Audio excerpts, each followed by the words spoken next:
diving into the captivating realm of jewelry, an industry that has been adorning humanity for centuries.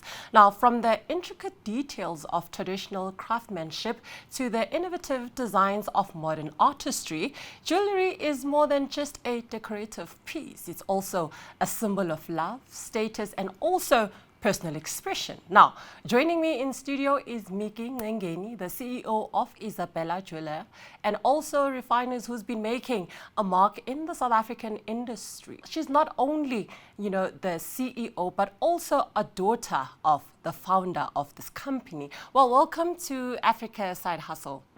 Thank you. Thank you, Prudence. Just getting an in-depth story of this company. Can you just tell us more about it? And also, your mom actually started with just 2,000 Rand. Can you tell us more on that? The company was indeed founded in 2008 by Isabella.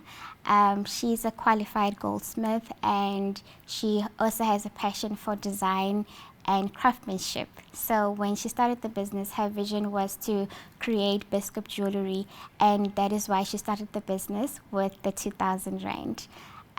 So the company initially started just as a jewelry manufacturing, where we had a workspace to manufacture jewelry for individuals, and further with the 2,000 that she was able to escalate or diversify, she was able to increase capabilities of the company, and we acquired the precious metal refinery license in 2013. And because of that license, or that big milestone that happened in the business, we were able to process and beneficiate our products internally. Therefore, it gave us a quite competitive price competitiveness, and also we had control of the products in terms of the quality of the products, because they were internally manufactured. And not just that we were just benefiting from it internally, we also had an opportunity to manufacture products for the jewelry industry, meaning we supply raw materials for other jewelry as raw material for their needs, and we also impact in the industry. And lastly, we give them an opportunity to use products that are locally beneficiated in South Africa. Okay. As we all know that this industry is mostly male dominated. So what inspired Isabella to start off that business, and also what are the current trends in this industry? It's the passion that she had with design, and also the motivation that, like you're mentioning, it's a male-dominated business, and it was very difficult for her to break into the business. So through her motivation and her inspiration to make it as a legacy for her family, because this business, beyond just being male-dominated, is also notoriously known as family businesses. So what skills are needed to be part of the industry, most especially the jewelry industry here in Africa? Okay, so in terms of skills, you need to have, there is a qualification that one needs to study to be able to be called a jeweler.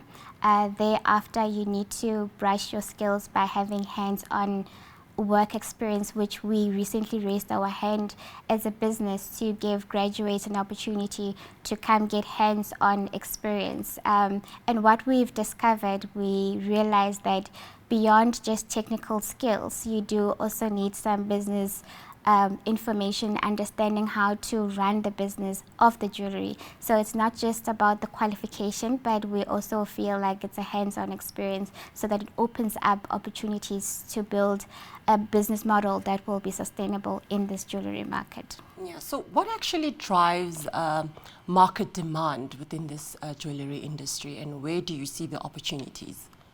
So what drives market demand? The market really wants to understand where their products come from.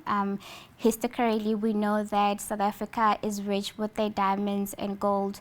They want to know where is it coming from, and whether the products that they buy from you are locally and ethically sourced.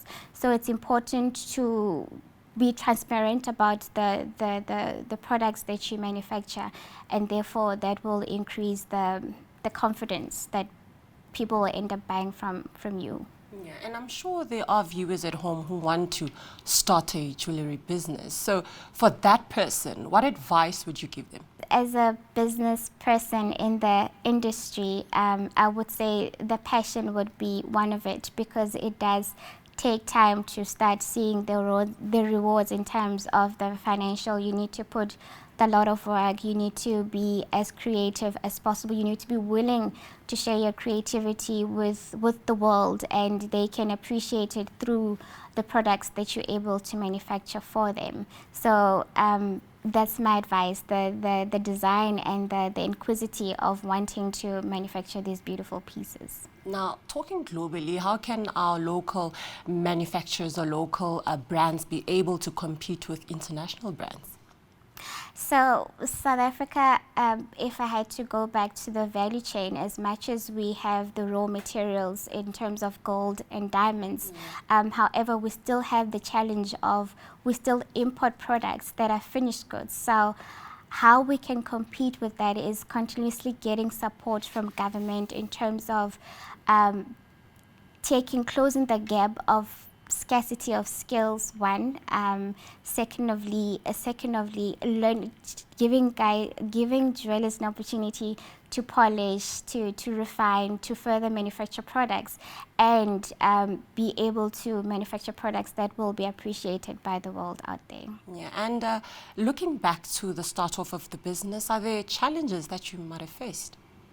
Yes, we do have business challenges. I'll name a few. One is the scarcity of skills. We realize that the industry is quite small, and it's very important that the skills are valid in order to compete internationally. So to close that gap is to really go through what is given opportunities from the government to upskill in order to manufacture products that are locally based. And then secondly, the challenge of access to market. Even though we recently moved locations to the OR Tambo in the special economic zone, it gave us an opportunity to be known, not just be known locally but also internationally. So with networks through the De Beers Enterprise Development, we were able to participate in those networks, and therefore it gives us an opportunity to participate in other ways to meet people that we wouldn't meet by our own. Yeah, so tell us more on the role that technology plays in refining the jewelry. So in terms of recycling and refining, you do need some machinery to help you refine, and also the machinery do help to assist to reduce the emissions, because the process of refining does trigger some emissions in the process of doing that. So the technology that you invest in is really to reduce the hazards that you could be producing to the environment. Yeah. The pricing of the jewelry, is it real gold? Are they real diamonds? Can you just tell us more on that?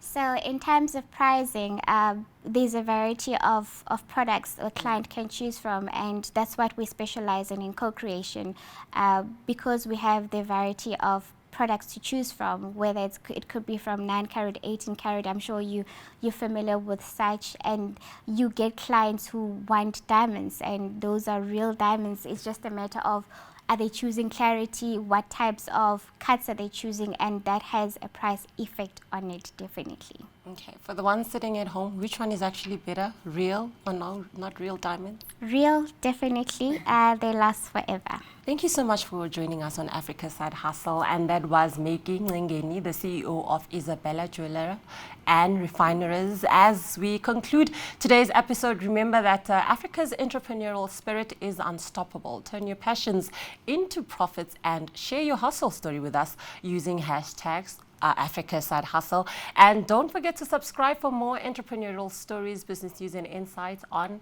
CNBCAfrica.com. Till next week.